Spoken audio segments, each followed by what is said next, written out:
Luckily, I'm on a high vibration. I'm all about peace and love. I'm not asking for love. I know I've got to earn that back, but I just want to be able to walk down the street. I want the right to be invisible again. Will you call round any time? Our Gemma would say the same. Invisible nappy changers always get the red carpet treatment. Hey, can you bob that tray by the sink for me? Me trotters are throbbing. The talk of the street. The talk of the street. The talk of the street. The talk of the street. The talk of the street. The talk of the street. The talk of the street. The talk of the street.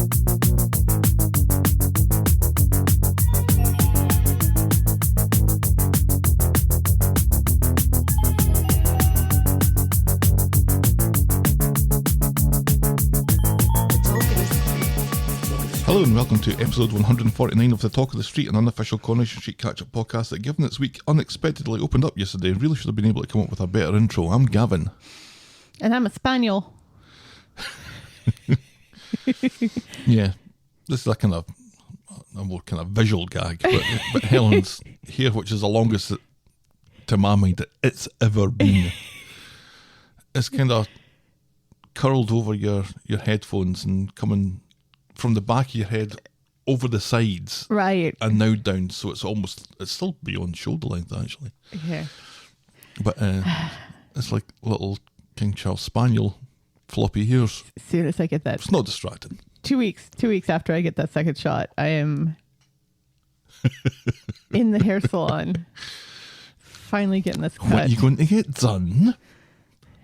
I don't know. I don't know why I said it like that. I do. Take it off. You want me to take it all Take off? it all off. Are we still talking about my hair? Well, let's see.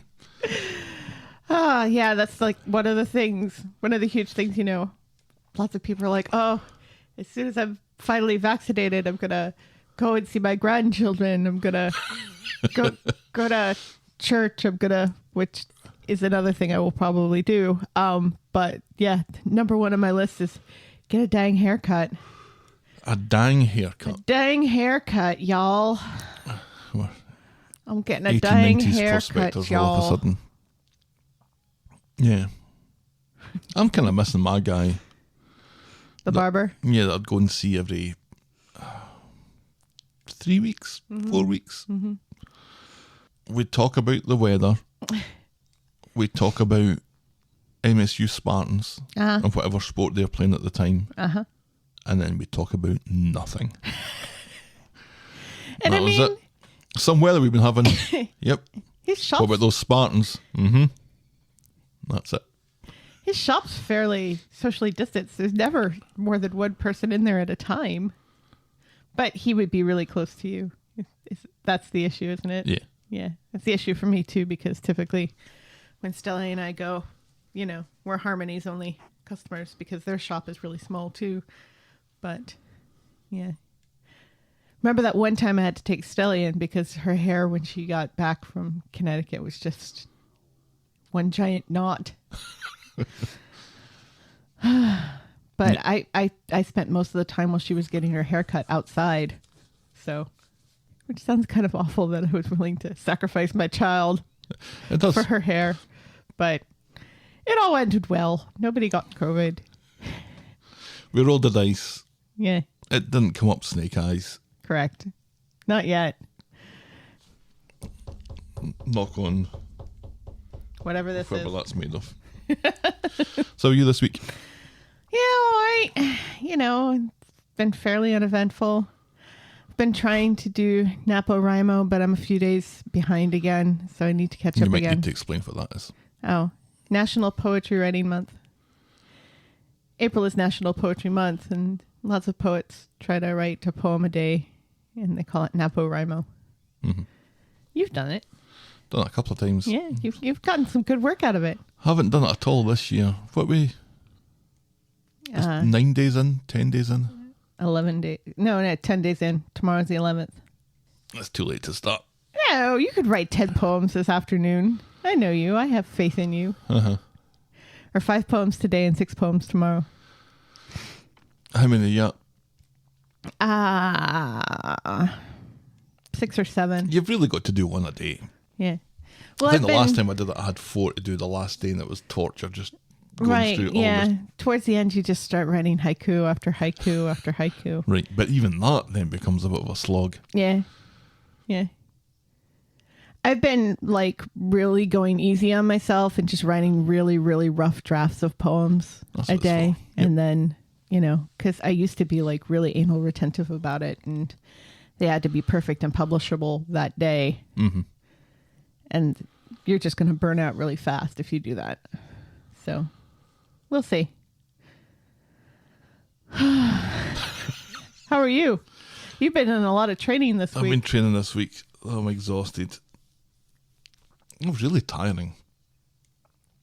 The way that work has been kind of going the last few months is you're in an awful lot of meetings, but it's an awful lot of meetings where you don't really have to give an awful lot of your attention, at least some of the time. There are meetings that could very easily have been emails. Yeah, probably. But you know, there's part of the meetings where you're on, and then there's part of the meetings where you're not, and you're just listening. You don't really have to think very much. But 5 hours of training, and they gave us 2 15-minute breaks, and one of them was over lunch. And I've got a dog to walk. Oh, it was torture. Well, comparatively so. At least the weather's been nice. Yep. Got the shorts on. Yep. That's the jeans away for another 6 months. Yep. No jeans, no socks. Just shorts and flip-flops for the next 6 months. Yeah, you need new flip-flops, I do. so Yeah, new my sandals. toes are bleeding quite. Yeah. Quite profusely as I was walking the dog the first day. Does that mean your shopping trip yesterday was unsuccessful? I got trainers. I just got Sneakers. sneakers. Skechers. Skechers. Skechers. I got a pair of Skechers. Nice. Those seem to be the in brand round about here. Yeah, they're nice. A friend of mine from high school, his family started that company. So, Oh, really? yeah. Mr. and Mrs. Sketcher. Of the Southampton Skechers. Keith and Florence Sketcher. A boy. Lefty. And Keith. Keith Jr. Hi, Keith. Shall we preamble, my dear? Yes, please. I'm open to adjectives. Sketchy? Give us some of that sketchy Corey news.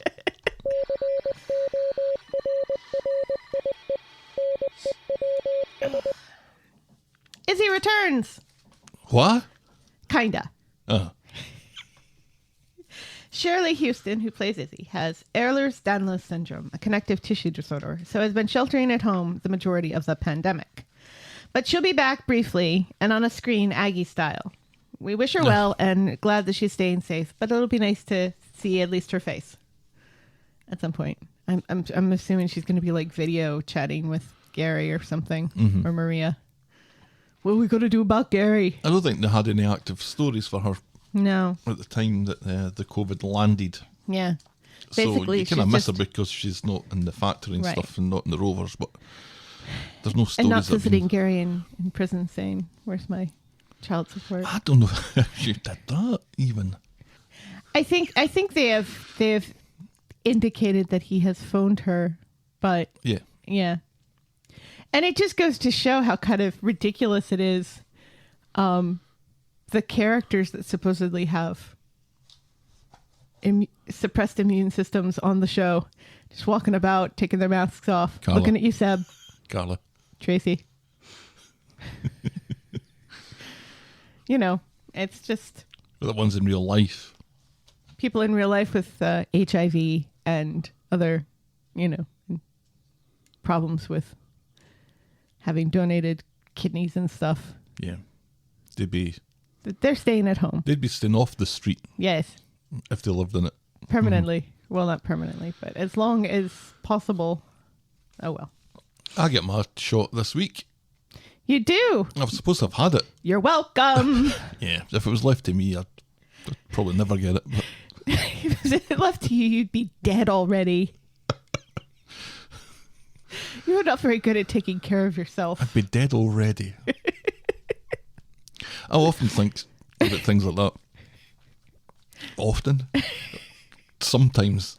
I have given this some thought of, sometimes you just blissfully go through your life and you think nothing really much happened today. And I wonder if there are those moments where, I wonder how close I've come to death. Uh-huh. It gives me some pause thinking, I wonder how close, if I've been 5 seconds too late or too early, I would have been a goner. Yeah. Still Cheery doesn't. thoughts Still doesn't that spark lull you. me to bed. Still doesn't spark you to call the doctors and get a renewal of your blood pressure prescription. No. If that had been a problem, I think I would have been dead by now. I think not drinking really helps, and eating healthier. Yeah. Which you kind of do. I make sure you get greens in your diet at least 3 times a week. Wait. Anyway. Decoration. In further Fuck the Trolls news. Oh, because I enjoyed the Fuck the Trolls news last week.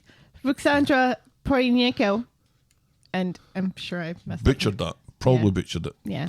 Has been receiving real-life abuse for what the fictional character she's been playing has been up to. Getting go back to where you came from, etc. messages, and you're a monster for splitting this couple up, and how very dare you, and you don't deserve to be in this country, and People's is dumb. people are shit. People are assholes. It's never, I But guess some of these are even probably... the characters on the show, I really kind of hate this, that, even though all of them, every single one of them have been in a situation where they were fooling around with the wrong person, they're acting like Alina has just invented kissing a married man. Welcome to soap. It's so frustrating. But that's ridiculous. It is ridiculous. It's ridiculous. It's awful. And I know of actors who have been bullied off of social media because of something that the character they're playing has done. The guy who's playing the new Captain America, he had to close down his Instagram. Hashtag not my cap. Yeah, seriously. He's not my cap, but I don't care. it's Wyatt Russell. It's Don't know who that is. what's his name? And Goldie Hawn's son. Kurt Russell? Kurt Russell, Kurt Russell, yeah. yes. Kurt Russell? Is it Kurt Russell? I watched Escape from New York the other day. Did you? Yeah, it's really good. It's still really good. It holds up. Great fun. I don't know if it holds up or not, but it's great fun. Yeah. I know a number of people who have been watching. It's actually ridiculously over the top, but it's still good fun. I know people are rewatching Space Jam, which we did last year around this time, Yeah, didn't because enjoy the that so new much. trailer for the new Space Jam's come out, and it's like, well, it's not very good, but it's good fun. Mm-hmm. White Walkers are in the new Space Jam movie. I still don't get this. I don't get the supposed outrage or And Pennywise. even why it's worth commenting on. It's just weird that these characters would be in a kids movie. Oh, The Droogs from... kids are different these days. Some of these things are just thrown in for the adults. Right, yeah. It's It's like essentially what every it is. decent It's, joke in a Pixar movie. even Benny complained that it's just, fan service like Ready Player One was. Oh, and don't get me started about, I thought it was really cute. Have you seen the Stay Puft Marshmallow Men coming back in Ghostbusters Afterlife? A movie you were really excited to see? No. Yeah.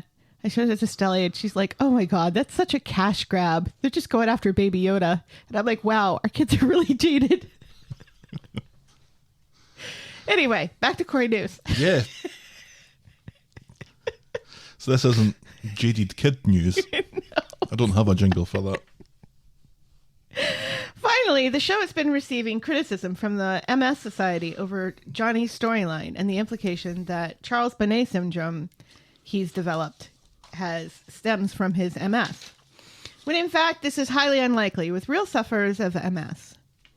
Real sufferers of MS are like, this rarely ever happens. He could have both things, but one doesn't stem from the other. They've reached out to the show about their frustrations, but showrunners are reportedly unsympathetic to complaints per their own research. Then yeah, it's possible that this could happen. But, MS sufferers are like, this isn't us, and, we're very frustrated by this storyline, etc. Which I can understand. Lots of things happen in shows that I have like firsthand experience with, and it frustrates me. Not as serious as MS, but Well, I think we've all been there, yeah. yeah, spaniel ears in particular is a blight that we've often discussed when we see it on the shows. And that's Corey News. It's Corey News. Our mailbag. Alien wrote in to say, with regards to Fiz and Tyrone, do you think this might turn into a kind of government information film on the fact that there is no such thing as common law marriage? That amused me. That this whole thing could just be one of those, if you've been affected by storylines. Uh-huh. And then Dr. Shan Sherman, who does the Peter and Carla deep dives with her Christy P, one of which I think is happening on Twitter on Monday afternoon. Ooh. Looks like she was able to catch Friday on the BritBox before it was taken down. Yeah. Why are you? She better play those numbers. Seriously. Because I checked BritBox at least 4 times. And it came up with the altered schedule announcement. Because it tends to be that sometime within half an hour to an hour of the show being live in the UK or being broadcast in the UK, it hits BritBox. But sometimes it happens really, really quickly. Right. Like within 5 minutes of it finishing. Right. It's never on at the same time. No. I've never been able to see that. But within 5 minutes of it finishing, so round about the back of 4 o'clock in the afternoon, I've checked BritBox and the episodes have been there. I was like, oh, that's nice and early. So I checked that yesterday and there was nothing. And then there was nothing. And then there was the message. So at some point during my checking, it looks like it landed. Right. And some people were able to watch it. Or at least one person was able to watch it. So, no spoilers, though. No spoilers, though. And even if we had watched it, I don't think we'd have included it in the notes because kind of go by the UK air times. Yeah. Frustratingly short week. And now this.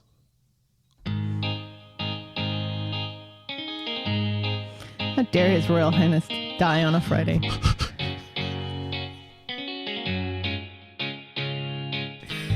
Welcome, welcome, welcome. Just enough time to talk about cheap popularity sweets. Cheap popularity sweets. Yeah. Are we talking about sweets, the candy, or sweets in a hotel? The former. No idea. This was Leanne accusing Steve of trying to buy Oliver's affections because all he does is plunk him in front of SpongeBob and give him some cheap popularity sweets. I was Gavin and you were at a loss for something clever to say. Yeah. That happened that one time. That did happen that one time. Lockdown was starting to wear me down after 4 whole weeks. It's hilarious. We were looking forward to a massive pork pie arriving in the mail. Yes. That was Yes, I saw pictures of it. I was like, a joy to behold. Remember that pork pie we had for Easter dinner last year? I was like, damn it. It was the size of my head. I should have gotten another one instead of that leg of lamb. That leg of lamb was really nice, though. It was really nice. Yeah. We had leg of lamb for Easter. What did you have for Easter, listeners? And couscous. All about couscous. That was my idea. Worked out well. We got a Sports Center alert. Did you hear that? I heard doo-doo-doo. Is that what that noise is? Yeah, it's Sports Center. ESN. How do I, a woman, know what ESPN Sports Center sounds like? That's and a very don't, a man. gendered, stereotypical view. Right. I'm shocked. And obviously, shocked, I tell you. Obviously a joke because I'm laughing all the way through it. Yeah. Started laughing halfway through it as I thought of how am I going to dig myself out of this. I think it's more of an I didn't know what that American thing. noise was. Well, it's been where's it happening coming forever. from? I don't know. Do you have any Sports Center alerts I for wouldn't anything? have thought so. Is it maybe coming from the boys' room? No, it's definitely coming from this room. It happens all the time. Okay. Anyway. Yeah. We're talking about a big pork pie. That's fine. We've covered it. And asparagus. Oven roasted asparagus. I started watching Twitch. Our sponsorship with Donahue Solicitors ran out. That was a year ago. Wow. Poor Zidane's head must be spinning in Spain as he contemplates exactly who's turning up to his wedding while Yasmin makes a discovery about Tim's dad's past. Ooh. Emma proves that Seb's belongings are subject to the laws of gravity just like everyone else's. And then burdens poor wee Eccles with all her woes. Aw. Eccles would never recover. R.I.P. Gemma continues to have dark thoughts while Chesney continues not to notice, and Bernie is back for the third time in as many weeks. Remember that? She was kept on leaving and returning and leaving and returning. I'm glad she's there. Yeah, we'll get to that. Yeah. And David continues to look to get his head kicked in on the assumption that it'll allow him to feel. Michael and Alina have an awkward exposition-laden chat. Kelly the Chin shows up at Weathy High, making Gary wonder what exactly he's paying for if she's no longer at the fancy private school. Nina, Evelyn, Mary and Toya protest something. Oliver takes a turn while watching SpongeBob. And Tracy is a cow. I blame SpongeBob. Yeah. Our moment of the week, outrageously, Nina and Evelyn's first bump as they go on protest together. We were determined to have positive moments of the week at that point. Yeah. And that boring moment of the week was the Michael and Alina becoming acquainted. The show makes it very difficult to continue to only have positive moments of the Recently, week. yeah. Yeah. Very difficult. Very difficult. Without just, here you go, Nina. But I wasn't even in it this week. Doesn't matter. Just take it. And that was Coronation Street. And to talk of the street this time last year, shall we dive in, my dear? Yes, please. Obviously, a shortened week this week. Yes. So we only have Monday and Wednesday to talk about. And we're going to have an elongated week next week to make up for it. Well, so what are we going to talk about to make it like a normal show-sized week? Well, we've talked about a pork pie. So let's see if we can get other pastries involved. Our first storyline today is just put us out of our misery. On Monday, Tyrone and Fiz are getting ready for their caravan holiday. Yay! Gemma comes in and reveals that the last time she was on a caravan holiday, she got arrested. And towed away. Do you remember that storyline? I do remember that storyline. I was trying to think if we Remember liked it or when not. she stumbled? Did we hate it? You hated it. Remember when she stumbled down the hill into that pub with all the old guys? Oh, yeah. And she charmed the pants off of all of them and played darts. Gemma thinks that some time away on a caravan holiday is exactly what they need. With Ty at work, Fiz reveals to Gemma that she's asked Alina to leave, and apparently Alina's considering it. But one thing's for sure, while she's still there, Ty's head is always going to get turned. Meanwhile, Totally unfair to Alina. Alina's been ignored by Kirk outside the salon, and then Sally pipes in the warning that Alina likes him middle-aged, so you just watch yourself, Kirk. Just as Tyrone comes round the corner. Alina gets in a flap and drops a box of nail stuff, so Tyrone gives her a hand, much to Sally's disgust and Kurt's confusion. Am I middle-aged?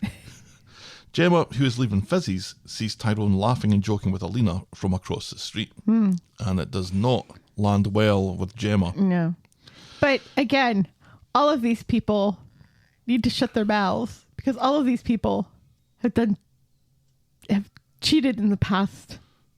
Yeah, if there's a character that can throw a stone in this argument, they haven't earned a place on a drama. I think Roy is the only one, and Nina, as far as we know, because Nina hasn't been on for very long. Roy and Nina, that's it. We're talking whiter than white characters. Yeah. Who've not cheated on a spouse or a partner. Or just generally been... Because Roy, when he he didn't really cheat on Kathy, did he? I wouldn't say so, no. No. So There was a little bit of fighting for the same... Well, I never got the real impression that Roy really cared that much about how that whole thing... Until he said that he really had some regrets about how it ended and whatever. Yeah, I don't think he should be really... No. concerned about that too But much. again, Roy is not the kind of person who would say who would shame someone and not the other partner involved, who's the actual one who's not single. Tyrone thought Alina was leaving when he saw her box, so to speak. But she's paid a month's rent to the salon and she won't be bullied out of her home. Ty reveals that he's glad that she's staying. It was Fiz who wants her to leave, really. But he thinks everything will be fine so long as they stay out of each other's way. And when he leaves, she totally checks out his arse. Fiz is coming out of Dev's with some supplies for the trip to the caravan holiday when she bumps into Sally. And she's forgotten her bag. She's saving 5p, that's what she's doing. After some mild interrogation, Fiz says that she and Ty have high hopes for this caravan holiday, and Tyrone is sworn off Romanian bombshells for life. Yeah, about that, says Sally. Who needs to keep her frickin' nose out of it. Right. Because she doesn't... He helped her pick up a box. It wasn't like they were snogging on the street. Right. What the hell, Sally? Shut the fuck up. So when Tyrone gets home, Fiz is wondering if Alina is going to be going on the caravan holiday with them. She wants Alina gone, for good, by which she means have her killed. And when Tyrone points out that that's not a great idea, Fiz accuses him of defending her.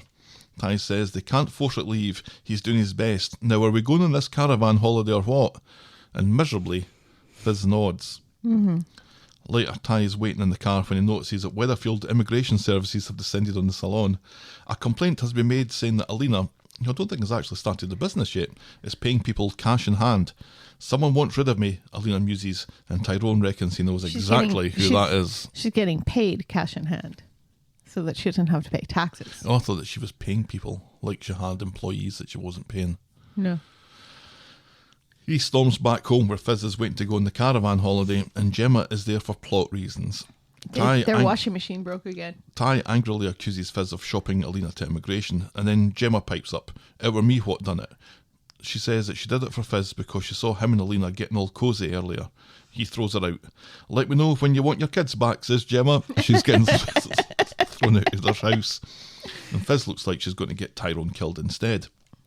Oblivious, Tyrone goes on a rant about Gemma and how does Chesney put up with it, and Alina doesn't deserve any of that, and he can't go on a caravan holiday now with all this going on, and then he finally hears himself. Just in time because Fiz was beginning to think that Alina's feelings were the only ones that counted here. Meanwhile, a tearful Alina goes home and opens her heart to Emma, who has concerns about her toes. Alina thinks that someone hates her enough to do this to her. Emma says no one hates her, but Fiz and Tyrone have been together for ages. Give it time. It'll all die down. Back at number 9, Tyrone is doing a pretty shit job of apologising, which doesn't go unnoticed by Fiz. You're stumbling over your words, you can't make eye contact, anyone would think you're in love with Alina, she says ominously. And when he looks even more uncomfortable, the penny drops for her. He's in love with her? He's not in love with her. He's infatuated with her and he lusts her, but not love. I don't know if he even lusts her, does he? He talks about like... He's Twitter-pated. He's got like the butterflies and stuff, but that is not love. He's Twitter-pated? He's Twitter-pated. What's Twitter-pated? Did you never watch Bambi? No. Then it's not going to make any sense to you. Twitter-pated? Twitter-pated. That's got nothing to do with Twitter. No. This is older than Twitter. Oh. There's things older than Twitter. No. I guess we have to watch Bambi later. Okay. Tyrone suddenly changes his mind. He wants to go on the caravan holiday after all. But she wants an answer to her question and she mocks him. Do you love her? Does your heart go boom titty boom? Yes, he says. Happy now? She thinks it's tragic. It's not love, it's a midlife crisis. She's not wrong. You wanted the truth? That's the truth, says Tyrone. He loves her and thinks that she loves him. He says he's sorry, but he doesn't want to be with us anymore. He still thinks that they can go on their caravan holiday, though, and tell the kids when they get back. But no, there will be no caravan holiday. No. And you're telling the kids right now, she says. Yep. For once, you can be the fucking bad guy. That's right. Emma is doing her best to cheer Alina up, but Alina isn't in the mood to be cheered up, and Emma realises that she really likes Tyrone after all. Mm-hmm. Alina thinks it would be best, maybe, if she was to leave after all. Yeah. Meanwhile, Hope and Ruby are finally released and allowed to go back to Fiz and Tyrone. And they've grown. A little bit. 6 inches since the last time we've seen them. God, when was the last time we saw them? It was, It wasn't that long ago. we saw Hope more recently than Ruby. We haven't seen Ruby since the beginning of lockdown last year, but Hope we saw briefly because there was that whole gag with the, The tracksuit. yes, with Todd's old tracksuit and it being vintage, and Hope saying to Joseph, Yeah, I think. Yeah, there's too many kids with a name that starts with a J on the show, that she wants a vintage tracksuit too because he was all embarrassed. Joseph, who only spoke Portuguese not so long ago. Fiz tells him that there's not going to be a caravan holiday, but Tyrone has some news that he'd like to share with him.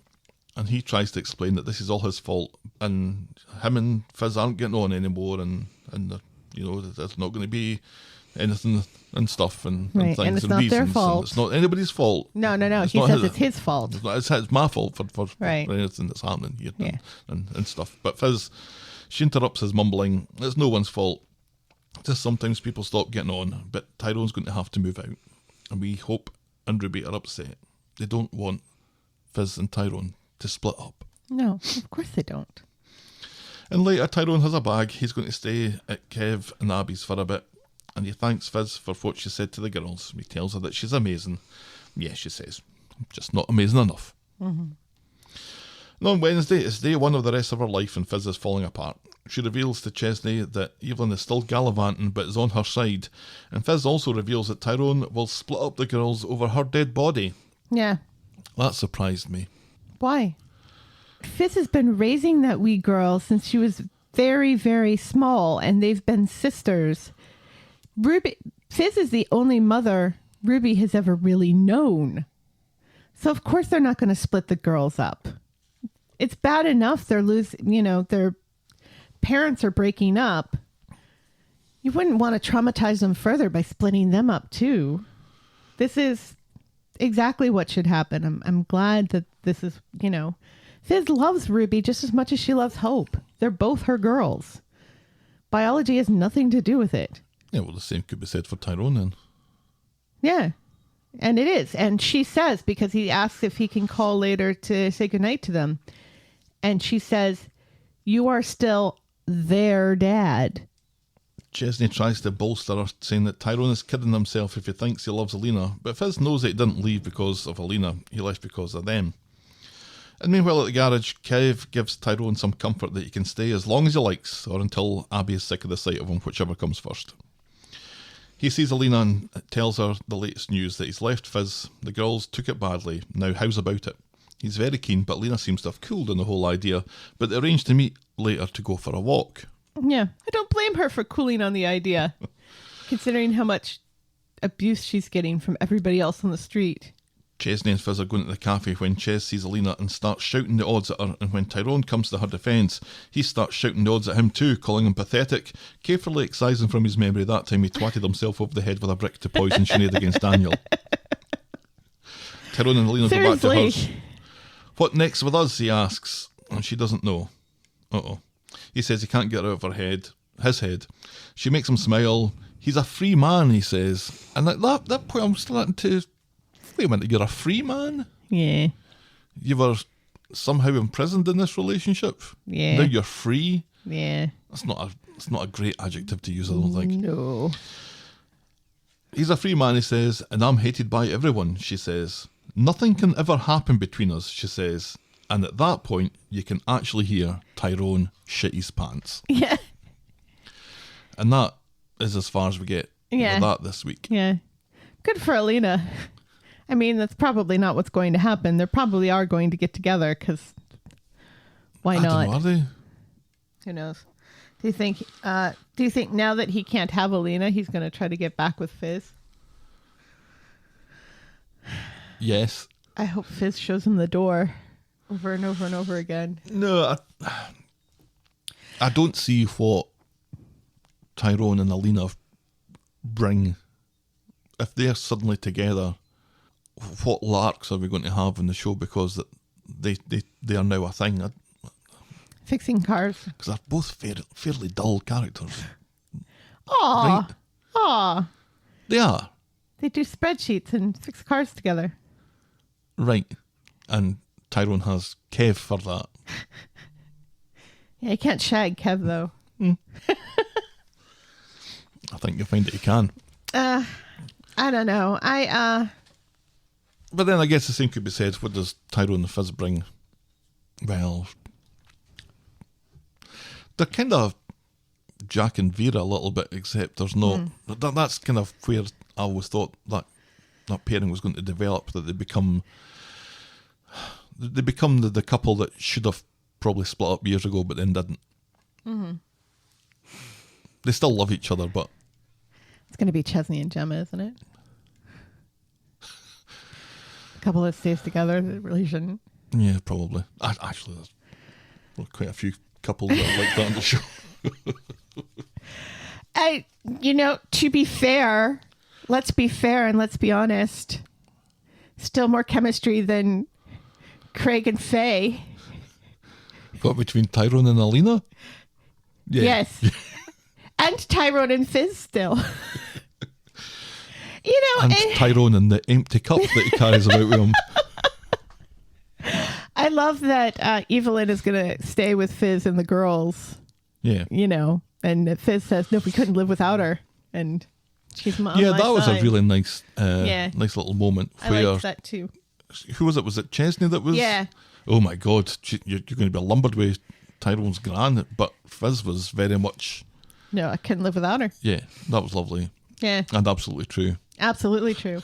As we said, if only she could have been on the show during all of this, none of this would have happened. Right. I don't know. We'll see how it goes.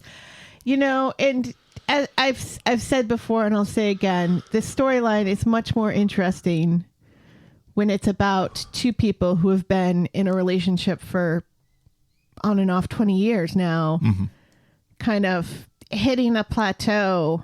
And what do you do about that? And how do you get the magic back? And do you want to get the magic back? And everything. And, how does Fiz put it? She buys her knickers in 10 packs. And I can't remember what she says about Tyrone. But, there's no mystery there anymore. And it's like, it's kind of not acknowledging the fact that marriage isn't, and relationships aren't supposed to be all fizz, boom, clash, fireworks all the time. And it's okay to plateau a little. That doesn't mean you don't love one another anymore. Correct. So it kind of feels like the show hasn't really clearly made a differentiation between just people who still really love one another, but have gotten comfortable, maybe a little too comfortable with one another, as opposed to we really just can't stand the sight of one another anymore and we need new things. Right. Which makes it feel more like Tyrone is just having a midlife crisis, as some people have said, as opposed to really being in love with Alina, because we don't really think he's in love with Alina. No, of course he's not. No. He's infatuated. The whole fireworks stuff, that's not love. But again, as you keep pointing out, this is a soap opera. So. I'm reminded of the Stuart Lee bit where he said that, like most men, he doesn't know where his underpants came from. And when he'd go on tour, he had cause to buy new underpants. And when he got home, his wife found the new underpants and just after they got married and said, "Are you having an affair?" 10 years later, he was going on tour again and ran out of underpants, so had to buy some new underpants. And he went home and his wife found the new underpants and said, "Did you shit yourself at work?" How your relationship changes over the years. Yeah. Our next storyline today. Case in point, I made your vaccine. Correct. appointment. Tim's mum about the house.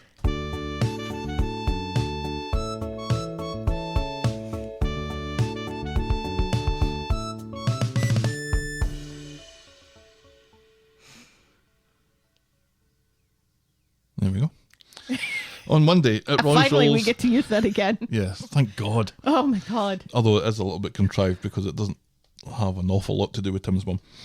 At Roy's Rolls, Faye tells Craig that Tim and Sally are off to Formby for the day, and Craig thinks this sounds idyllic because of the squirrel park that they have there, but Faye coughs and Craig cottons on that she means to get her hole in her empty house.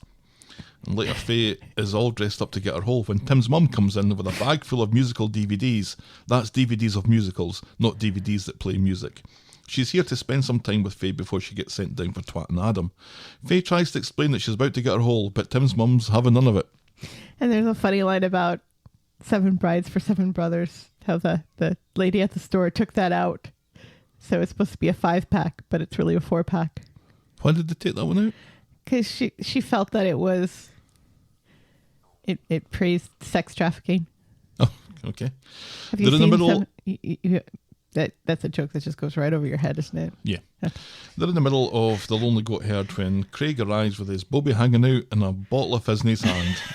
Rather than make a big deal of interrupting what Tim's mum is calling a girly day, he pops his bobby back in his keks, gives Faye the vino and leaves him to it. Craig would totally be into a girly day watching musicals. Well, Coulson would totally be into a girly day watching Craig musicals. would as well. Craig doesn't like musicals. All of a sudden. But Coulson loves musicals.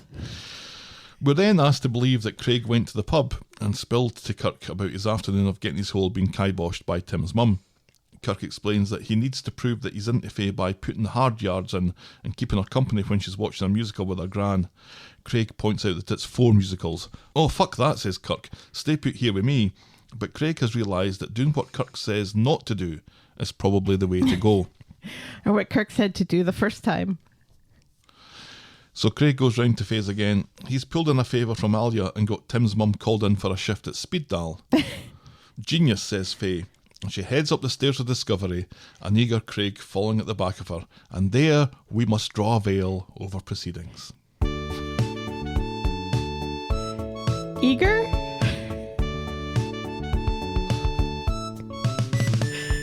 That boy is gay. Stop trying to make him have relationships with women. He did look kind of eager. The fact that he was all excited about squirrel parks in the beginning and really not understanding what Faye was trying to insinuate. They haven't done it yet in the show. Right. This is the moment where they're about Right. to. And I think what Craig is going to find out up the stairs of Discovery Is that he's gay. right. Which is fine. Which is absolutely fine. It's the way it should be. There's something in the water on Coronation Street that makes, half the male population gay. So why not? We need more gay men on the show. It's kind of opposite of Amazonia. If that's a thing. Is that a thing? It's Fire Island. Fire Island? Yes. Coronation Street's becoming Fire Island in New Jersey. Or not New Jersey. Is it New Jersey? I can't remember. I can never remember where Fire Island is. The one with that was in the Caribbean, the one with the music festival? No. That's not Fire Island. It's in the U.S. Oh. Or Provincetown. Yes. Coronation Street is now in Provincetown. There we go. You know about Provincetown, but not Fire Island. I don't know about either. I'm just pretending and hoping that there are no further questions on the matter. So cute. So that's Craig and Faye then. Oof. Was that just one day or did that? Yeah, that was just one day. They It just didn't felt longer. cross 2 days. Did they really? It's good to see what happens when Craig isn't wearing a sweater that has a question on it. Or his police uniform. Right. I really don't have anything else to say about that. Yeah, the chemistry is just... Stop trying to make this a thing, Coronation Street, because it's really not.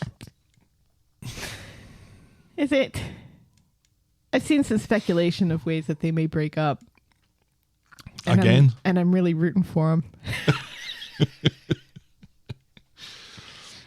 Anyway, moving on. I mean, well, give them a fair crack of the whip here. I think individually, Faye has become like a more interesting character, certainly through COVID with the whole Ray Weinstein stuff, being given some good stuff to good storylines. Oh, yeah. Craig turning up at every crime that happens on the street, with some notable exceptions. Right. Like when there's guns involved. It's kind of amusing. So it's just, I just don't think.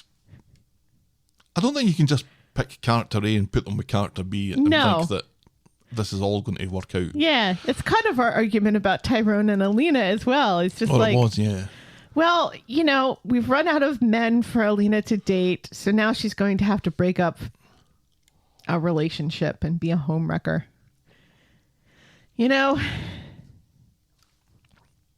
Why? Why don't we just make Alina bisexual? Since, we have no lesbians. Give us our lesbians. Talking of Nina, let's move on to Asha's devastating storyline. And I called it this, and I don't think Asha's really in it at all. No, Asha's not in it at all. On Monday, at Roy's Rolls, Nina's phone is going like a privy door in a gale. Yeah, it's Nina and Seb's adorable storyline. It's Seb. This is like the one little bit of joy there was this week. Nina is trying to take things slow, worried that Dev has a point that she's responsible for Asha now being back with ITV Corey. Bollocks to that, says Roy. You can't go out with someone just to prevent them from going out with someone else. True. And he reminds her that she was honest with Asha and she didn't lead her on, and so she's got nothing to feel guilty about. Absolutely. Wise words from Roy. Yes. Later, Seb turns up at Roy's Rolls with a gift for Nina. It's an Easter egg. Yes. It's a daily, he says, and I got it for half price, so I'm not all that eager. But he's totally eager. This is a second Easter egg that we've seen this week. There were two nods to Easter this week, and that's it. That's it. Nobody else talked about Easter except for Simon and Seb. That's it. 4-day weekend. Nina, though, is really worried about flaunting the relationship in front of Asha. Behind her back, then, suggests Seb. Perhaps better not at all, says Nina. Sorry. Enjoy your egg, says Seb, and he leaves, thinking maybe he should have got his hair cut after all. And it turns out that flippant comment had some truth in it, because later Nina learned from David that Seb has an appointment to get his hair cut. He's getting a number 1 all over.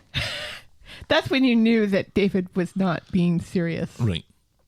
You don't go from having hair that length to go a number 1 all over. That's what I get. It's a number 1 all over. And you're practically bald already. Balding. Practically. That means not completely. Yeah. David was really good in the 2 storylines he shows up in this week. Is he now? Says Nina. Well, we'll just see about that. So after work, she rushes round to the barber's where Seb comes out with a beanie hat on, and it's obvious at that point that there's some subterfuge going on here. Because we've seen this before. We've seen the whole man with a beanie hat pretending to have gotten a haircut, and actually he didn't really get a haircut. Remember when Daniel pulled this on Sinead? Oh, that's right. He was going to get his head shaved for charity or something. Right. Wasn't he? Charity. And that didn't happen. So it's obvious that he's not had his haircut, and he hasn't. But it gives him an opportunity to take off the beanie hat and just shake the locks out. And be in a shampoo commercial. It was because he's worth it. Yes, It was a ruse with David and Seb to prove to Nina that haircuts aren't important. Or something. Well, yeah. Or to not worry about what people think. Right. Or whatever. Yes. You kids, says David. And it seems that the relationship is now back on again. Huzzah! And that's as far as we get with that this week. Yay. No, I do really kind of like the whole Nina Seb thing. Yeah, me too. Yeah. That's totally won me over. This is because this is a relationship where 2 people that you're like, I don't understand why they thought that this was a good idea, but it turns out that it works and they actually have chemistry together. Here is character A plunked with character B, where it absolutely does work. It works and they have chemistry together and it makes sense. It's and a it's difficult nice. thing to put your finger on what the difference is. Like why one would work and one doesn't, and I guess that's what chemistry is. Mm-hmm. That's the X factor that Simon Cowell goes on about. Ugh. Yeah, I think for one thing, Seb and Nina are both really honest characters. There's no real subterfuge there. They are who they are, you know, and it just works. And I think it just works. And I think Nina works. I think this is the best pairing they've put Seb in. Because Faye was just, and Seb were just awful because they just moped around together. they did moan They quite were a lot. so emo together. It didn't work. Where would you say that the banter lies? Because I think that Seb now has banter. Yeah. And he smiles. Nina's always had banter. He smiles. It's so nice to see him smiling. Nina's had banter, but has given some of her banter to Seb. Mm-hmm. And Seb, who didn't really have banter before, No, not really. has good banter now. Yeah. Alina was kind of like a savior complex for him more than anything. She didn't have banter. She still doesn't have banter. Well, no. So Well, she doesn't have banter in English. yeah, she might. I'm be sure if we a brought absolute another raconteur Romanian in in. Romanian, right? Talking about owls or whatever. But you have. Does Faye have banter? No. Craig doesn't have banter. No. So if there's no banter in the relationship, Right. is that what makes a difference? Is having banter? Can I say banter as many times as I've said caravan holidays this week? Well, because Tyrone and Fiz always had good banter until they didn't. Mm-hmm. Until it became just Fiz laughing at Tyrone thinking that he was attractive. But they still do have banter because They do. Because when they talk to each other, it's interesting. Yeah. Even if it's talking about bad things or Right, sad yeah. things or breaking up things, Yeah. it's still engaging and it's still Right. It's still good to listen to. Absolutely. We might need to Anyway. write a little thesis on banter and soap operas. Our next storyline this morning is before we do, David's involvement in that. It was cute. I liked it. It was a little left field though, wasn't it? No, because again, he pulled this with Daniel a year and a half ago. I'm just trying to think. There's no relationship between Seb and David to speak with, or David and Nina to speak with. So why would David get involved in something that really has nothing to do with him? Well, because it had to be something with a haircut. And David is a romantic at heart. He's always been a romantic at heart. He tries to play it off like he's not, but he's always been a softie for young love. I have no problem with David's involvement in this. Plus, he always loves a practical joke. He does. He's a practical joker, Yes. or as I like to call him, assholes. Our next storyline this morning, Kathy the Troll. On Monday, Kathy goes into the cabin and again it's dead quiet there, but she notices all the gazettes are gone and Brian admits to hiding them because he's front page news. Local shopkeeper accused of trolling grieving dad, and apparently Tracy has essentially gone with both barrels in the interview. I can take it, says Brian. You shouldn't have to, says Kathy. But later, Brian learned from David that Dev's now selling papers and greetings cards. Brian is so outraged he throws a soapy sponge at the statue of a paperboy. Whose mouth he was scrubbing. He was enjoying that. Brian goes round to see Dev and points out that they had a gentleman's agreement. You're no gentleman, says Dev, and he refuses to stop selling newspapers. If they're not buying from me, they'll buy from Freshco's, because one thing's from sure, no fucker is going to buy them from you.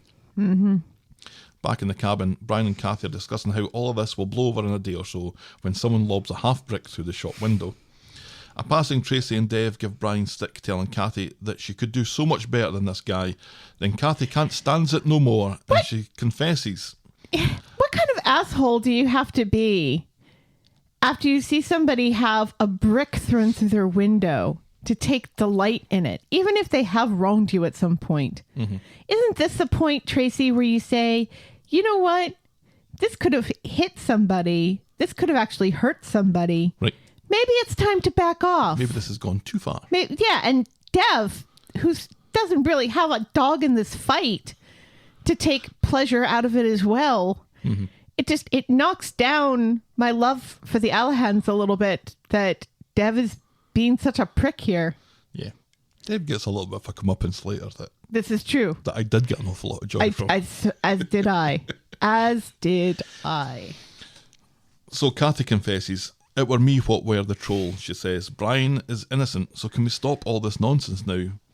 But Tracy decides to double down and says that if you thought that this was bad before, you guys ain't seen nothing yet. Yeah, how dare you let him take the blame without hearing the explanation that, well, no, that wasn't really Kathy's choice. It was Brian's choice.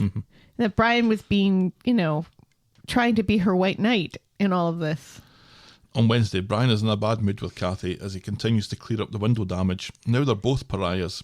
He calls her Spartacus and tells her to keep her fucking trap shut in future when she thinks she's having a brainwave. Fuck you, Brian. The Spartacus was funny though. Yeah, but still, fuck you. She goes... You know what's hilarious? You know that senator who's in the news a lot because apparently he was having sexual relations with a 17-year-old. And The one that looks like Butthead, Matt Gaetz. yes, Matt Gaetz. Every time I see him, I just laugh because I think that's Brian's son. Yep, They he's have a the same sniper's dream. forehead. He does look like Butthead though. Who's the other one? Jim Jordan. It looks like Beavis. Beavis, yeah. Hilarious. Just what you want from your elected officials. She goes into Roy Rolls just as Tracy is coming out the toilets. Tracy is immediately horrid to Kathy, and Kathy doesn't want any trouble and goes to leave, but Bernie tells her to sit her arse down. Kathy is her mate, and if Tracy doesn't shut her fucking mouth, she'll be wearing her coffee as an enema. Love And that shut Tracy up. Yeah. You don't really wear an enema, though. And we're It kind of goes forgetting right in. that Bernie is Bernie's kind of responsible for this. Right. Nobody's mentioned it. No. Kathy, when she's questioned, says that she was just drunk and she was Right. annoyed, but it was Bernie that was pushing her buttons. Yeah. Later, after Tracy's gone, Kathy tells Bernie she just wants to be invisible again. Bernie tells her to pop round anytime. She and Gemma will never say no to invisible nappy changes. But it looks like Bernie's got it wrong because when Kathy does go round to see Gemma, Gemma's not happy to see her and reckons Kathy is one of those folks who's never had a kid but thinks she can give Chapton version of what everyone else is doing wrong. Sorry, says Kathy. Crossed wires. Some things can't be forgiven, says Gemma. There's something proper nasty about you, Kathy. First of all, Gemma, if that is your real name. She wasn't. It's not. She wasn't. It's Gemini. She wasn't. Kathy's post didn't criticize anybody's parenting. It was speculation that Tracy was stealing money from the charity. That has nothing to do with how Tracy parents or Steve. And also, Kathy has been in your corner over and over and over and over and over and over and over again. Kathy has supported you and your family. Yeah. So wind your neck in, Gemma. Why are you defending Tracy, someone you don't like, somebody nobody likes? Why are all of these people? I mean, I guess it's because of Steve. Everybody loves Steve. So Tracy just gets to join in the popularity of Steve. She lives under that umbrella a little bit. Yeah, she lives under the umbrella of the popularity of Steve, but takes every opportunity to be snipey and nasty and get her digs in. And it's just, even Tracy, the way Tracy says that Kathy is like the worst human alive and she makes her sick. I was watching that and I'm like, Tracy, you killed a man. An abusive man, to be fair, but yeah. But still. She still killed someone You and she will kill murdered again. someone. And you've done other awful, nasty things to people. Well, most Through the storylines years. involve Tracy being Nasty. a horrible bitch in one way or another. Right. So, Because it gets to the point where you miss it when it's not a thing, when Tracy's Right. being reasonable and pleasant about something. You and think, nice and supportive. she tried to kill Steve, let's not beat around the bush. Right. She left yeah. him in the middle of the She desert. tried to kill Steve and she was proud of it. She was bragging about it when she came home without him. Everybody seems to have forgotten that. So Kathy's day gets worse later at Roy's Rolls because Alex has been sticking up for her online and has been piled on upon. No. Innocent people are getting hurt. Roy thinks Alex will be upset if he ends up seeing any of these messages, so Kathy promises to speak with him She gives him a call, but he's too upset, so she leaves to go and see him, just as Amy, who appeared to turn up just to solve an outstanding cafe mystery, says that she never meant for Alex to be trolled like this. No. Amy's going to solve this. Amy and Addie to the rescue. Well, there has to be a reason why Amy turned up in the cafe there. Right. Well, because Amy would actually be sympathetic to Alex. Tracy doesn't give a fuck about Alex. Tracy gives a fuck about no one but Tracy. And there's part of me that is, it kind of seemed that the whole trolling thing was a one and done. Right. She does it once and then all this kind of comes crashing in there. Right. And I thought that's a kind of interesting story. What was more interesting to me was if Kathy got some kind of buzz out of doing this and ended up doing it more and more and more, but that's not what happened. No. Instead, she did it once, she felt awful, and now nobody is willing to accept her apology or let it go. And it's frustrating because it's this not letting it go. Because let's remember, Kathy posted it, and then lots of other people picked it up and ran with it. Mm-hmm. And then supposedly this tide has turned, and now instead of everybody piling on Tracy for supposedly stealing money, now the whole world thinks that she's angelic and would never do something like that. Mm-hmm. I still think Tracy's been skimming off the top. I really do. I don't think Steve and Amy are involved, but I still have this feeling, just the way that she's just not letting this go and taking such pleasure out of it. It makes me feel like she's hiding something. Yeah, maybe. I'll just try to give some kind of score to what Kathy actually said. It wasn't nice, but it wasn't. Right. Was it that bad?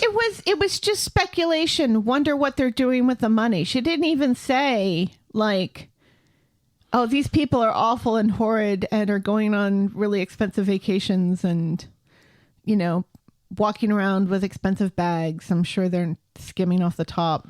She just put the idea out there. She's just asking questions. Right. I'm just asking questions here, says Kathy. Right. On Tucker Carlson's show. Just putting the idea out. Our next story. Is this our penultimate story? No, it's not. Really? No, it's not. How many? We've got 3 to go. I can only think of 2. What am I missing? I bet you're missing the one that we're about to talk about. Oh. Todd the Prick. Oh, yeah, this is the one I was missing. On Wednesday, Todd's getting ready for his first day at work for the undertaker. Mary thinks that the blue tie pulls his look together. Plus, it'll be better for hiding the ashes that'll no get covered in. That's something that you don't think about. No. Todd goes for the black one instead, though, because he's a total prick. He claims to be a total professional. He turns up. This is why I hate Todd. He turns up with a business plan. Right. Nobody fucking asked you, Todd. Right. This isn't. You barely got this job. Mm-hmm. Basically, just because the Undertaker wants to do your mother. Right. Maybe let's ease off on the business plan, because he gets all offended before he even leaves the house that Mary insinuates that he'll be vacuuming and bringing tea. Mm-hmm. And he's like, I'm better than that. It's like, fuck you, you prick. Right, he's turned up to do a job in a sector that he has no experience in. Right. In a job that he hasn't even officially started yet. Right. And he turns up with a business plan. You'd tell him to get to fuck. Sorry, this was a total mistake. Get to fuck. Yeah. Because obviously I did. I paused it at the business plan. Right. I saw a pie chart. One of his ideas was to introduce theme funerals, cowboys. Do a coffin that has a kind of cowboy theme to it. And I was like, what? And I thought, surely they've just lifted this from an actual business plan online somewhere for funeral homes. So I Googled a fair chunk of it. But no, it seems like somebody's made this up. That it was something to do with the West. And it's like, fucking in Weatherfield, there's a lot of cowboys in Weatherfield that would be wanting a cowboy-themed funeral. But anyway, so this is what he's done. He's turned up with a business plan Doesn't on explain day one. The pie chart, though. The Undertaker's like, there's a fancy, colourful coaster for me. Pays no heed to it. And it quickly becomes apparent that Todd's main role here, as Mary said, is to dust and to make tea. Right, yeah, he's the assistant. This is what assistants do. Right. So the Undertaker's with Eileen and Roy's Rolls talking about Todd being a bit too Todd on his first day. Initially, it's a quite pleasant conversation as they agree on how much of a prick Todd is with his projections and business plans, but Eileen starts to take offence and ends up saying that her son is keen and dynamic and not a stick in the mud like his boss is. Then later, Yikes. Eileen, who doesn't work at the funeral home, turns up at the funeral home to check on Todd and apologise to the Undertaker. He offers to give her a quick tour of the place again. Does that mean... Just not the back part. Right. But again, she declines and leaves. Women are a mystery to me, says to Todd. You mean my mum? Asks Todd, as observant as ever. See, The Undertaker's cup says world's best son. right. You know, Todd makes us think, oh, I'm going to inject some Right, yeah. dynamism into I'm going the to place. go in guns blazing and I'm going to take over this funeral home. You know where you don't really miss dynamism in a funeral home. Yeah. Yeah. I don't want people blue sky thinking a funeral. Get that to fuck. Yeah. I mean, I can understand, wanting to say, okay, well, let's, maybe, because we are in the middle of a pandemic, maybe there are new things we can integrate that will make it easier for people and maybe introduce some more ecological options and stuff. I can kind of understand that, but I'm sure these Cowboy coffins. Yes. But I'm sure, some of the things like not the cowboy stuff, but other stuff are things that the Undertaker has already thought about, has already gone to conventions and stuff. Todd is making it like the Undertaker hasn't grown up in the undertaking business. And we're talking about the disposal of dead bodies. Right. Oh, there's no fucking lasers here. And we go next door to the other funeral home who does offer lasers at a funeral. It's like, There are no cowboy-themed caskets here. I'm going to take my business elsewhere. Right. Because I want a cowboy-themed casket. And, I'm sure if a family came in and said, you know what? Our granddad really loved John Wayne movies. Really loved them. So we'd kind of like to, bury him in a cowboy hat and boots. And a coffin that's shaped like he's still on the horse. And maybe, have some Western themed music playing and stuff. And I'm sure the Undertaker could accommodate that. Mm-hmm. But really the whole idea is to accommodate the family and what the family wants.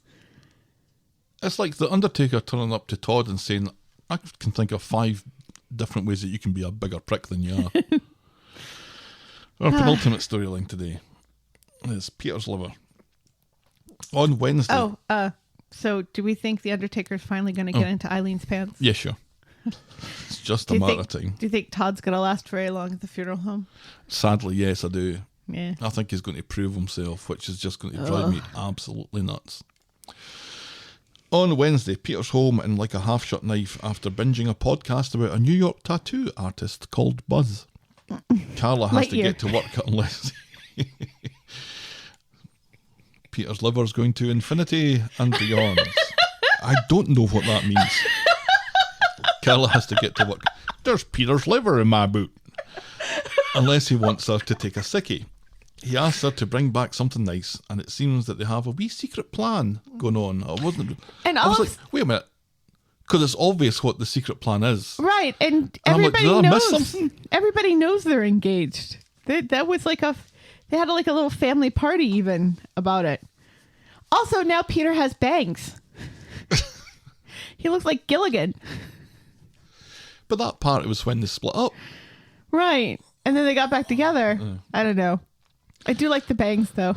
Later, Peter's back in his shawl and doing his jigsaws when Steve, who I thought was still eating humble pie, Peter, the fifth Beatle, over the whole Peter nearly dying thing, gets stuck into him again. He's tired of all the drama that surrounds Peter and suggests that he's addicted to that more than he is to booze. Peter Wallowitz. All right.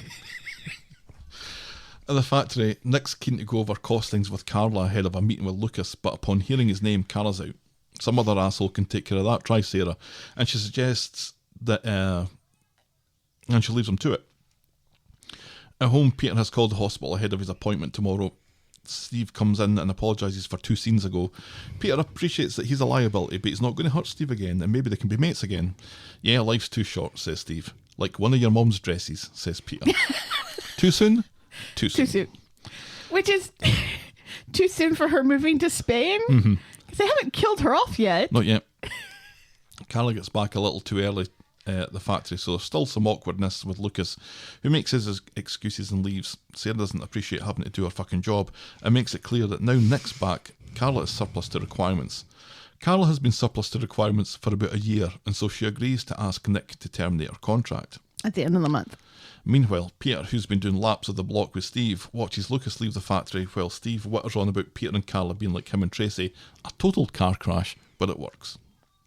And yeah, fair Sure. point. Carla gets home to find Steve and Peter just finishing high tea. Yes. Steve's got a towel tucked into his collar and looks like he's enjoyed himself a little bit too much. He's even cut the crusts off the sunnies. Carla explains her uneventful day to Peter, explains about her avoidance of Lucas, and now she's going to leave the factory and look for a new challenge, thus killing the one stream of income that she and Peter have. All she wants to do is focus on him getting better and the wee secret plan that they've got going. Wink, wink. Wink, wink. And that's as far as we get with that. Which I think we were supposed to find out Friday. The fruition of this wee secret plan. That No, I nobody think can the wee possibly secret. guess. I think the wee secret plan is next week. But I think Friday Peter was supposed to get some news that may throw a wrench in the secret plan. Oh yeah, he had his appointment tomorrow, didn't Yes, he? Right. yes, he did. Carla at the factory. She hasn't really been doing very much apart from Getting the contract with Lucas. and getting Sarah out of scrapes. Right. But she also slept with Sarah's husband. Yeah. And again, you don't see people walking around the street throwing stones at Carla for sleeping with Sarah's husband. Even immediately afterwards, there were people on Carla's side. Mm-hmm. So Alina snogging Tyrone, who's not actually married to Fiz, and yet people are all burn the witch at her. Mm-hmm. It's fucking ridiculous. Justice for Alina. Hashtag justice for Alina.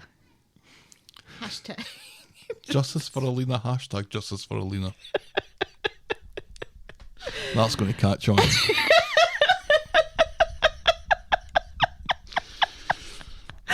Yeah. God, it's trending already. So the whole Lucas thing, I was surprised to see him again. I thought, Well, they're still in business together. Right, but sure, but the factory's been in business with But other people that you never see, apart from Joe, Scottish Joe. This is an excuse for Sarah to say, maybe it's time for you to go. I'm glad that Sarah hasn't forgiven Carla. I'm glad that, Right. She's really the only one acknowledging the fact that Carla slept with her husband. Right. And good for her. Good for her. Our final storyline today is Team Simon. On Monday, Simon is looking forward to an Easter dinner with Peter and tries to talk Leanne into joining them. She avoids committing And bought Peter an Easter egg with truffles in it. and then gets a text from her that doesn't have any booze in it. Yeah. You have to be sure of. Yes. And then gets a text from Harvey warning her that one of his associates will be coming round later. Simon wants to stay, but Leanne will warn DS Beardy about it, and she shushes him over to his dad's. DS McDreamy, you mean? She meets DS Beardy outside the flat, and he confirms McDreamy? McDreamy. Dreamy, son of McDreamy. It's a reference to Grey's Anatomy, a show you never watched. Wow, you're just knocking them out the park today. The flat will be watched. We've got such a list of things we need to watch together now. Leanne is worried about being a grass, and so DS Beardy has to remind her and the audience that they don't have enough evidence to prosecute Harvey because of plot, and also confirms that her involvement will keep Simon out. When she gets home, Nick is there looking for his laptop charger. Mm-hmm. She tells him that he needs to go, she's expecting someone, And because she's acting shifty as fuck, he asks her what's going on. She doubles down, demands his key for the flat that he owns. She can't have him waltzing in every 5 minutes when she's got a new fella to impress. And amazingly, he complies, recognising that it's over between them. And as he leaves, Leanne breaks down a little bit. With Nick gone, a young Al Murray shows up posing as a plumber. He's going to be bagging up the drugs a year later because their own houses are under surveillance. That doesn't really make an awful lot of sense. He's just waiting on a call to let him know that it's on. And at this, Simon comes in. Just in time, says young Al Murray. Your mum was popping the kettle on. Leanne starts questioning the young Al Murray when the drugs are going to get here and where do they come from, and she couldn't be any more suspicious if she started using 1970s US cop show lingo. Say my name, says Leanne. Call me Heisenberg. And young Al Murray... That's not the 70s. I know. And young Al Murray looks Leanne up and down. Not a cop show. Are you wearing a wire? He asks. And Simon shits himself, but Leanne calls his bluff, and sure enough, young Al Murray was just on the wind-up. But it's like she's asking these questions and she's essentially got a notepad and pencil and a little peaked press cap on. We learn that the merchandise is coming from Salford Quays, and when young Al Murray goes for a shit, Leanne wants to go tell D.S. Beardy, who's hiding in the bush outside. Are you crazy, says Simon. You're going to get us killed. So Leanne meets up with D.S. Beardy at the tram stop, and after initial interference from an inquisitive Kirk, he confirms that they'll follow young Al Murray when he leaves the flat. Leanne's ordeal is almost over, he says. But when she gets back to the flat, young Al Murray tells her that there's been a change in the plan. Harvey's worried that someone's onto them, so the shipment of merchandise has been cancelled today, and he's staying put with them until Harvey tells him otherwise. So on Wednesday, young Al Murray has spent the night and has heard from Harvey. He's on his way over. It's back on, which forces Leanne to throw a sickie to Imran. Young Al Murray goes off for a shower and takes Leanne's phone with him. Another micromanager. It's amazing that any of them get a day's work done. Right, yeah. And it's ridiculous because she's looking shifty and she keeps looking at her phone. And that's why he takes it. Right. Outside, Harvey arrives as Toy and Nick are chatting about Leanne taking a day off sick. Maybe it's a duvet day, says Nick as they watch Harvey go into the flat. Wait till Imran hears about this, says Toya. Quick to grasp her own sister. Seriously. Harvey is ready to go to complete the deal and drags Simon along. This wasn't part of the deal, shouts Leanne. Simon was supposed to be kept out so long as she did what she was told. And she's done if that. he'd only stayed at Easter dinner with his dad and Steve and eaten sandwiches with crust cut off. She says that she's done that. Young Al Murray can vouch. Well, let's go speak with him then, and Leanne bottles it. So Simon ends up going on after all. He reckons quite rightly that this is all his doing. Come on then, ramblers, he says to Harvey and young Al Murray. Let's get rambling. And the three of them jump into the car and speed off as Leanne runs to call the filth. So D.S. Beardy shows up, not exactly keen on Leanne's idea to call the whole thing off. They're on the cusp of bringing down this whole network or something. Simon will be treated like the rest of them, so Harvey and the crew won't know that they've been done over until much later, like at the court, at the trial that they're going to have to testify at. And later, Leanne is coming out the copy when she's accosted by Toya. Please, after all the work that Adam and Imran did for the Oliver case, all the fighting that they did for you to get your job back, tell me you're not throwing all that in their faces for a booty call, she says. That colour puts years on you, says Leanne. And she stomps off. I was like, what a cow! Burn! Simon calls Shuts Leanne. Toy up, though. Simon calls Leanne from the police station. He explains how it went down and how they all got lifted after the deal, except Harvey, who managed to punch a policewoman in the face and escape. He knows that Leanne is a rat. He's out there, says Simon.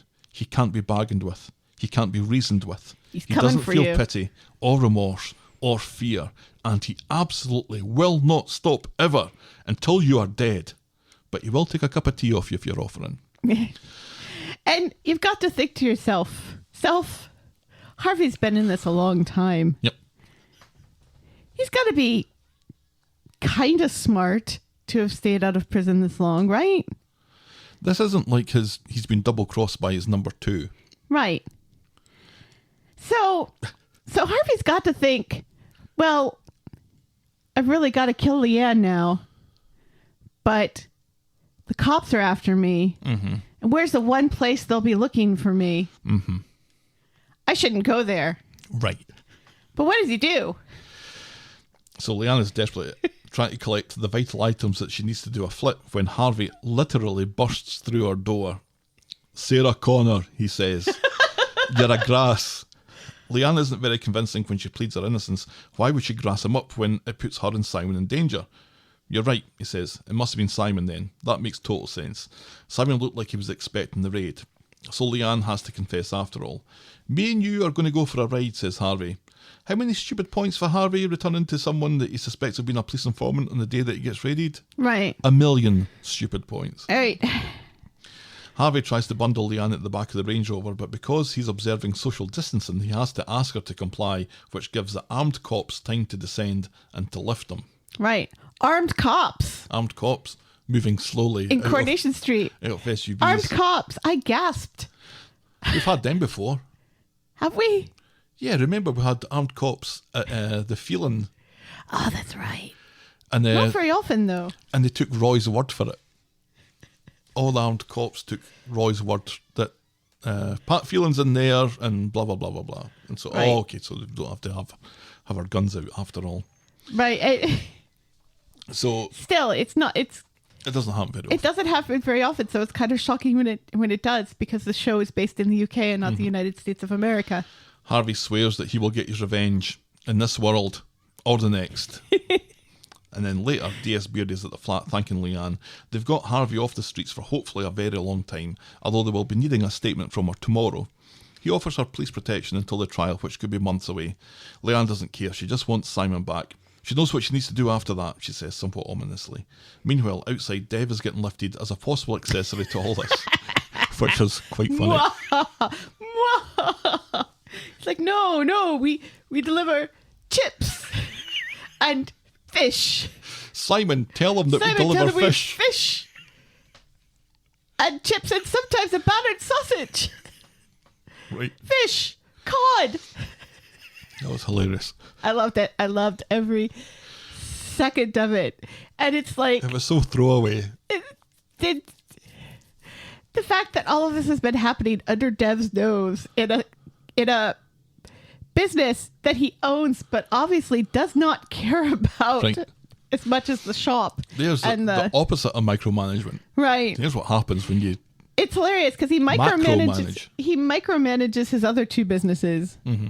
Maybe instead of I don't know, entering the business of selling newspapers, Dev, if that is your real name, you should have been paying attention to what's going on in your chip shop, But chips. sir, and cod, Fish. and sometimes a battered sausage. Yeah, sometimes a batter sausage, Dev, you filthy weevil. When Simon gets home, Leanne's plan is to speak to the police tomorrow and then do a runner somewhere. Simon doesn't need any more detail than that. He's in. He just wants the two of them to be safe. Well, he does say where. And she doesn't know. She doesn't know. That's fine. That's Fine. information that Okay. I don't need right now. Later, Toya turns up at the flat. She's heard from Imran that Simon got lifted for drug dealing. What the hell's going on, Lee? So Leanne goes to explain everything to her sister. And the long and short of it is that she and Simon will be leaving, and maybe forever. The only person that she can trust to look after her and Simon is her, because she's done such a bang-up job of it so far. Seriously. They chat about some of the memories from classic Corey, and Toya thinks that Nick needs a say in all this, but all that matters for Leanne is Simon's safety. And that is how we end this week's episodes. That was quite an exciting end to the... Yeah, the whole police raid story. and everything was pretty exciting. I'm glad we got to see one of the police raids. We obviously couldn't see the other one because social distancing. Right. We wouldn't have been able to see a police officer put Simon on the ground and They stuff. made it look very busy. Yes. I think your mind fills in quite a lot of the blanks there, Yes. but it was quite a... Big guns. yeah, it was Granted, quite not even exciting, just, quite a you know- Big deal, big scene. Not even just like Pew-pew guns. revolvers, but like big guns. Assault rifles. AR-15s. Semi-automatic. I'm not sure what they were. Seriously. They You were don't- super soakers. You don't realize how much you internalize the absence of something that you see all the time on shows from your own country Yeah, until 'cause you see them. Usually when you see a gun on Corey, the next day Eileen's putting it in a garbage bin somewhere on the red wreck. And it's just a wee pew pew. A little pew-pew gun. Mhm. Little pew pew. So So is this then... I feel somewhat vindicated in the theory that Leanne was going to die. Or to my point last week, kind of taking the character as far as she could go. Right. Is she leaving? She and Simon. Or is it she's leaving because... And she'll eventually have to come back. The show has been Leanne-centric for, well, the last year was when Oliver was starting to get poorly, right? Two of the biggest storylines have been Leanne. Right. For over a year. Yeah. So she's due a break. Yes. Absolutely. So this feels like this is a good She way to give her deserves a a break. break. But she's taking Simon with her. Do you think Simon's the only one she's going to take with her? No, because the Nick thing is kind of left a little bit up in the air, isn't it? Yeah, it is. But then is he going to be the one to who's starting kind of afresh and starting a new family? Is he going to give all that up to go and be with Leanne? Right. Is he gonna have to make the decision between Leanne and Sam? Drama. Well, it's a no-brainer, let's face it, but come on, they're both awful in their own special ways. But yeah, I don't know. And I mean, as Leanne points out, just because Harvey's in jail and some of his gang is in jail, the goons. that doesn't mean that he doesn't have people still out on the street who could potentially hurt her and Simon and everyone they love. I'm glad she's finally confessed to Toya, though, because this had started to just really annoy me. Well, there was no real reason not to. She hasn't told Toya. She hasn't told Nick because she's protecting them. But you know what? You know what, Leanne?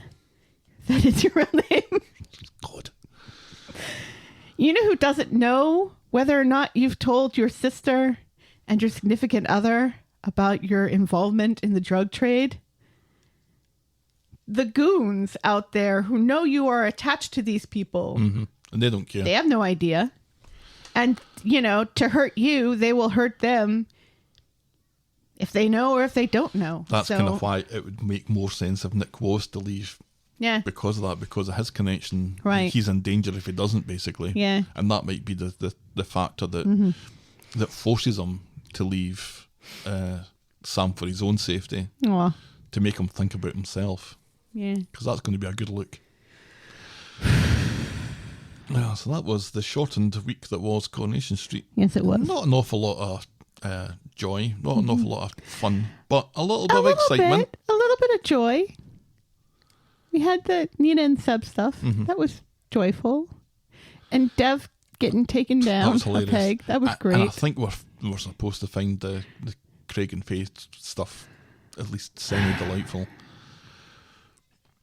What was your moment of the week? I don't know. What was your moment of the week? Was it Dev getting lifted?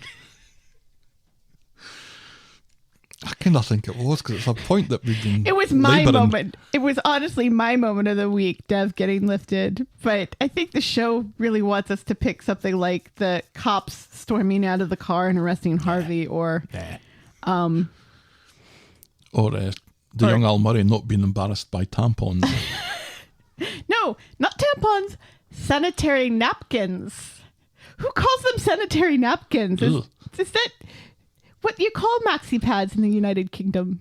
Sanitary napkins. I don't call them that. That feels like, you know, a title that Something from a that you bygone era. Dab the corners with.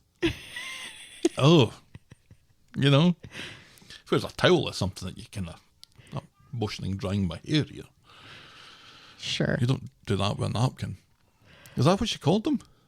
She said sanitary napkins, and I was like, is this the 1950s? Well, Do you have to buy little garters to go with it to keep it attached?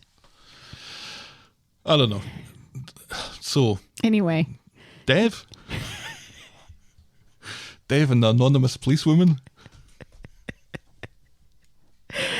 People are going to hate us for this. Yeah, they hate us anyway. Yeah, that's our Moment of the week. Boring moment of the week. Craig and Faye getting their hole. It's got to be something with the musicals. Or Craig talking about squirrel parks. And Faye tried to gently nudge him towards the fact that the house will be empty so they can get it on. Yeah, fine. That's a Boring moment of the week. Squirrel parks. Is squirrel parks a thing? That's everything's a squirrel park. Right. Here. That's Yard's a squirrel park. That's what I'm saying. Like, what park is specifically just for squirrels? How do you keep the squirrels in? I don't know. How do you keep the chipmunks out? Right.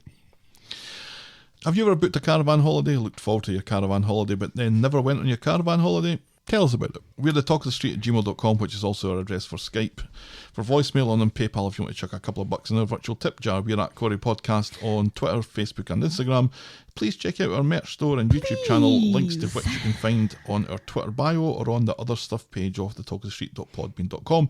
And if you're so inclined, please leave a rating and a review on the iTunes or on your podcast provider of choice.